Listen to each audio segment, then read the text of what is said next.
mourning house lies empty. The clock ticks on, repeating its sound into the emptiness.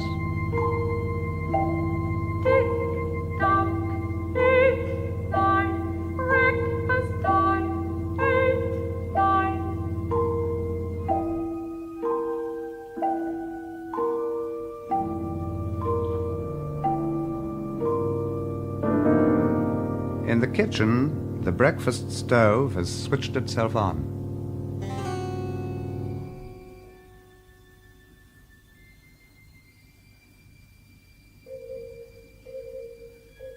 It has ejected 8 pieces of perfectly browned toast, a jug of coffee, and 2 cool glasses of milk.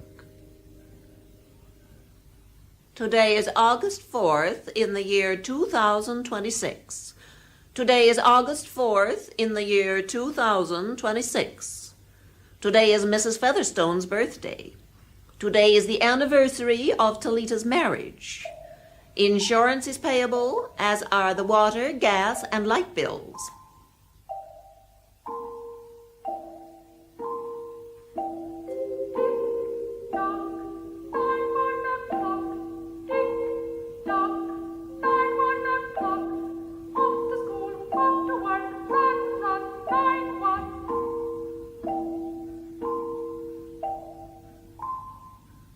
But no doors slam, no carpets take the soft tread of rubber heels. Rain, rain, go away, rubbers, raincoats for today. Rain, rain, go away, rubbers, raincoats for today.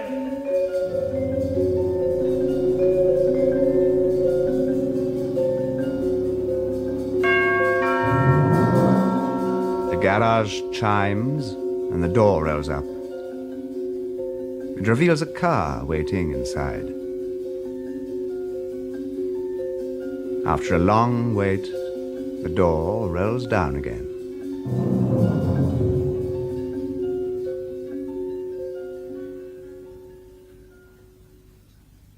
"9:30. The eggs are shriveled and the toast is like stone. An aluminium wedge scrapes them into the sink. Then hot water whirls them down a metal throat which digests them and flushes them away to the distant sea. The dirty dishes are dropped into a hot washer and emerge twinkling dry.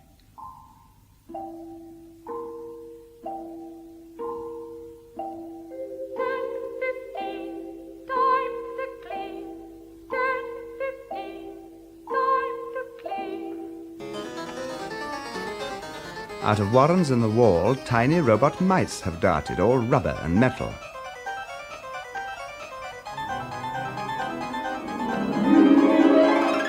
They thud against chairs, they whirl their moustached runners, knead the pile of the carpet, suck gently at hidden dust.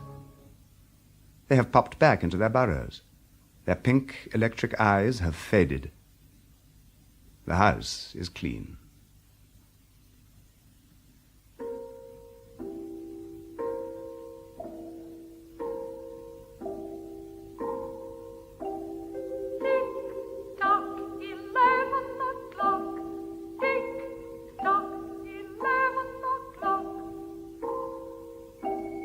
The sun has come out now from behind the rain. The house stands alone in a city of rubble and ashes. This is the one house left standing. At night, the ruined city gives off a radioactive glow which can be seen for miles.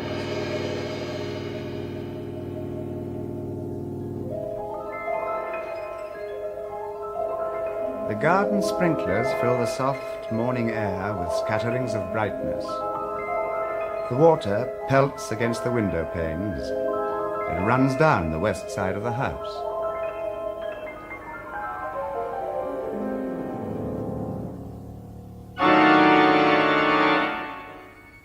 The entire west face of the house is charred black, save for 5 places.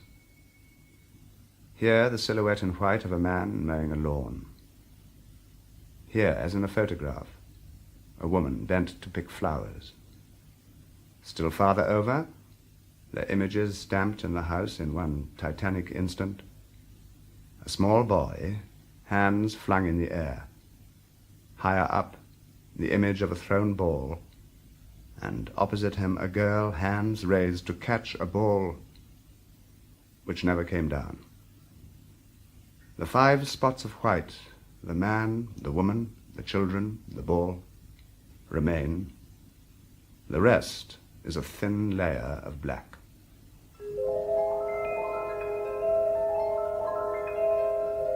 The gentle sprinkling rain fills the garden with falling light. Until this day, how well the house has kept its peace. How carefully it has inquired, who goes there? What's the password? And getting no answer from lonely dogs and whining cats, it has shut its windows and drawn its curtains in an old maidenly preoccupation with self-protection. The house quivers at every sound. If a sparrow brushes a window, the sunblinds snap up. The bird is startled and flies away. Not even a bird must touch the house. The house is an altar with 10,000 attendants, big, small, servicing, attending. But the gods have gone away, and the ritual of the religion continues senselessly, uselessly.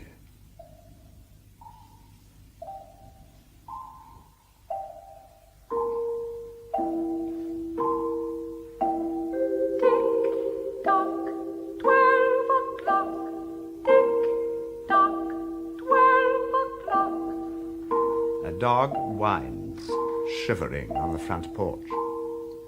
The front door recognizes the dog's voice and opens. The dog, once huge and fleshy, has now gone to bone and is covered with sores. It moves in and drags itself through the house, leaving a trail of mud. The angry mice come whirling along behind it, angry at having to pick up mud, angry at inconvenience. For not a leaf fragment can blow under the door without the wall panels flipping open and the copper scrap mice flashing swiftly out.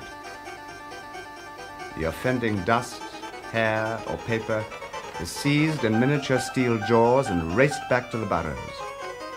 From there, it goes down tubes into the cellar, where it is dropped into the sighing vent of an incinerator which sits like evil Baal in a dark corner.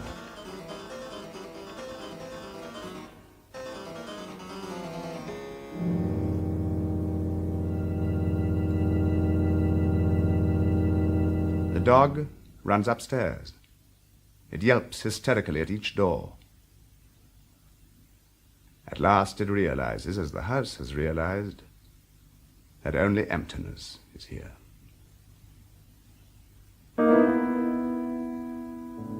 In the kitchen, the stove is making pancakes now and filling the house with a rich smell of baking. The dog scratches desperately at the door. The door remains shut.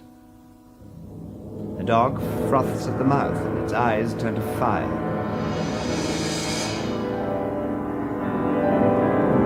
It runs wildly in circles, biting at its tail.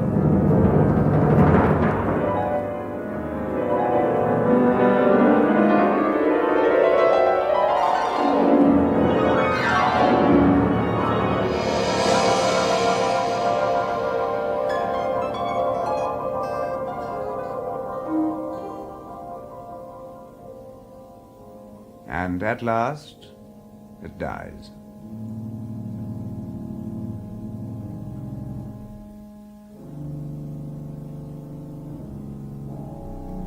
It lies in the parlor for an hour.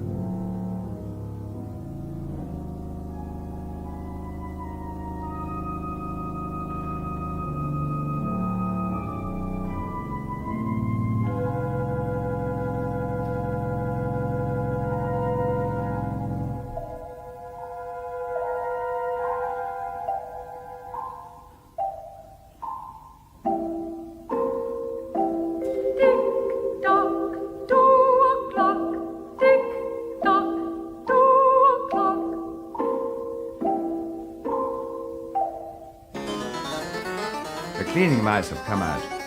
They have caught the scent of decay. They go humming along as softly as blown grey leaves in an electrical wind.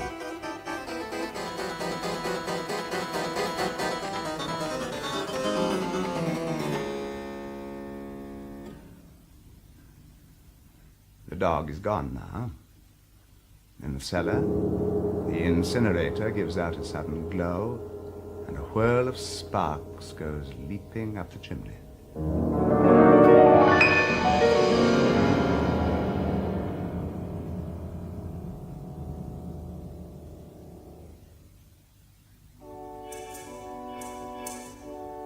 And now it is afternoon. Bridge tables are sprouting from the walls. Playing cards are fluttering down in a shower of pips. A tray of tea has appeared on a side table. There are tiny sandwiches and a large iced cake. Suitable music accompanies the tea interval, but the tables are silent and the cards untouched.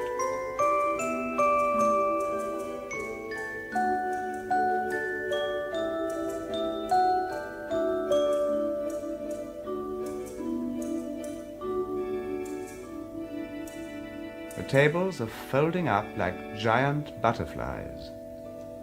They slide back through the paneled walls.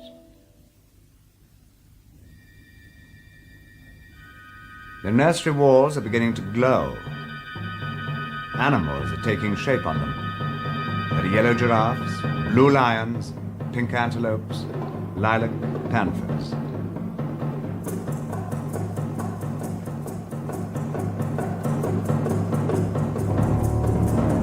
There's the lazy bumble of a purring lion, the patter of okapi feet, the murmur of fresh jungle rain falling on summer-starched grass. Now the walls are dissolving into distances of parched weed, mile on mile, and warm, endless sky. The animals are drawing away into thorn breaks and water holes. It is the children's hour. The kitchen stove is at work again. It is evening, and dinner is being cooked. Tick-tock, 9 o'clock. Tick-tock, 9 o'clock.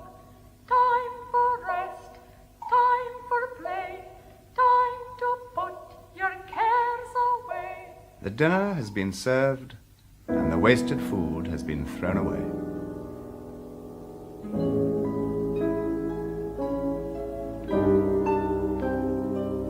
The fire is blazing in the study. The cigar has popped out on a metal stand just opposite the hearth.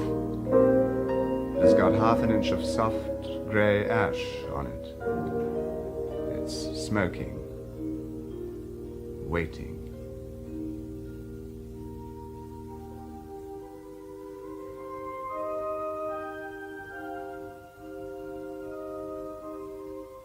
And now it is bedtime.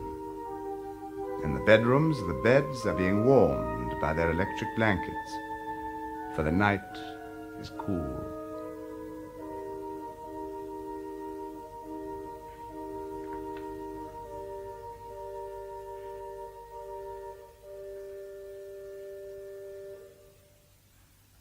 Mrs. McClellan, which poem would you like this evening?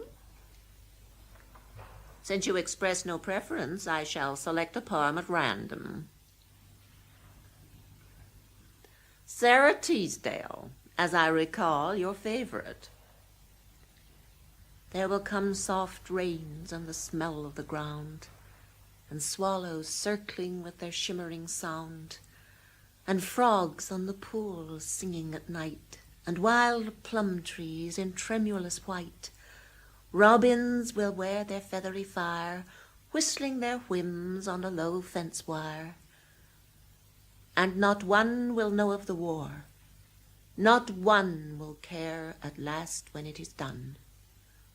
Not one would mind, neither bird nor tree, if mankind perished utterly. and spring herself, when she woke at dawn, would scarcely know that we were gone. The fire burns on the stone hearth, and the cigar falls away into a mound of quiet ash on its tray. The empty chairs face each other between the silent walls. It is 11 o'clock, and the wind is blowing. A falling bough has crashed through the kitchen window. A bottle of cleaning solvent has shattered in pieces over the stove. The room is on fire. Fire, fire, fire, fire, fire, fire, fire, fire. Water pumps are shooting out water from the ceilings, but the solvent is spreading, sliding its way under the kitchen door.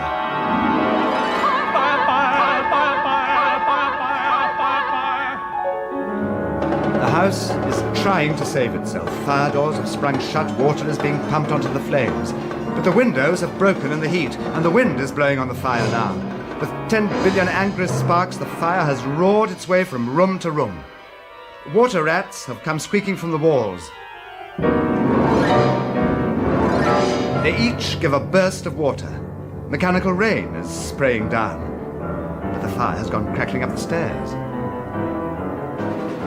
It is feeding on Picassos and Matisse as though they were delicacies. It bakes off the oily flesh and tenderly crisps the canvas into black shavings. The fire's on the beds now. It's in the windows, changing the color of the curtains in an instant flame. Our reinforcements. Blind robot faces have come peering down from attic trapdoors, and they're gushing out snakes of green chemical which go whipping over the floors, killing the fire with a clear, cold venom. No, the fire's been too clever for them. It sent its flames up outside the house, right up to the attics. It's reached the pumps.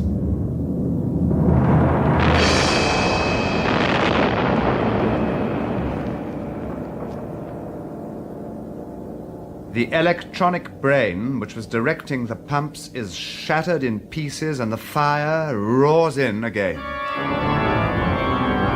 The house is shuddering, oak bone on bone, its bared skeleton cringing from the heat. It's as though a surgeon had torn back the skin and all the veins and capillaries were quivering in the scalded air. Help, help, run, run. Help, run, run, run, run, fire, fire. Run, run, help, help, fire, fire, fire. The jungle's burning in the nursery. Blue lions are roaring. Purple giraffes are bounding off. The panthers run in circles, changing color. 10 million animals are running before the fire.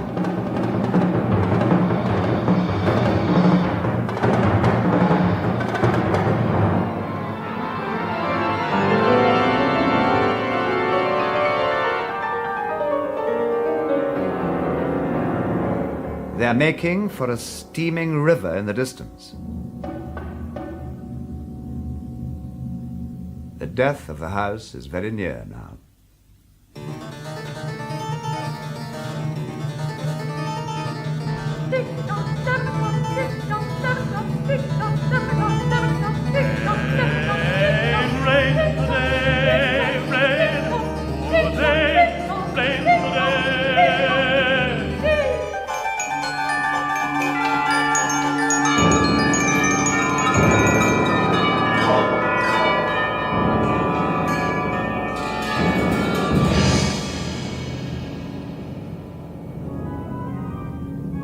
A few last cleaning mice have come darting out. They're bravely trying to clear the ashes away.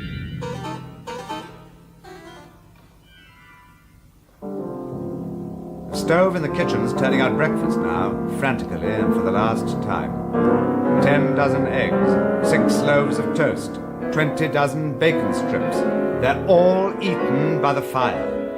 The flames race through the house, ravaging, devouring.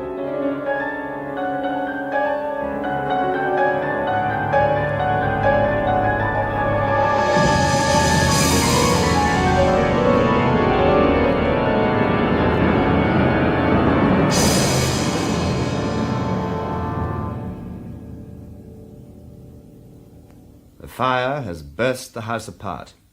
It has slammed flat down on the ground, puffing out spark and smoke. The attic has smashed into the kitchen and drawing room. The drawing room has smashed into the cellar. Deep freeze, armchairs, film tapes, circuits, beds, they're all in a muddled, cluttered mound beneath the ruins. There is only smoke and silence. A great quantity of smoke. Dawn is showing faintly in the east. The sun is rising now and is beginning to shine over the heaped rubble and steam. There's one wall left standing among the ruins. Just one wall, alone. Today is August 5th of the year 2026. Today is August 5th of the year 2026.